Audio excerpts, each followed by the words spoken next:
Phela umndeni kufanele sizwane sibambisane. Yeah. Le ndaba yethu ayikhulumayo into eshiwoyo leyo. Naku ngikhona mina. Ayidayisile ekhaya. Sosu TV. Cha ungathi ngisusa TV akho TV la. Kulungile ngoba kahle kahle akusiyona into esizele la thina leyo. Sizele ukuthi thina sihlanganise nina nobabili njengabantu bandawonye.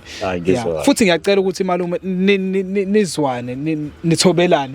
Niyeke lento yokuxabana njalo ngoba kuzo zingane la mangabe ingane zenu nobabili zibona nenza lento lena zona zizophathana kanjani mangabe sibona ubaba bazo bengazwani. Ukufa kwababa into eyenza ukuthi abantu bangibone futhi ngimumbi.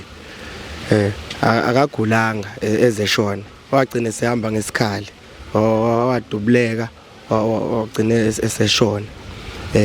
Nakhona lapho kwakuthi imini imbangela ngoba naku ngibuye ngihlangana nalabafana laba abadayisayo ugwayina lezi zinto zezo. So njengobuza la uzokwazi ukuthi nithobelane nobabili nilalelane nihloniphane. Yebo konjalo. Mvuma siphihli ukuze sizwane. Yebo konjalo. Uyavuma. Makuvuma siphihli mase bheda ngiyanilana.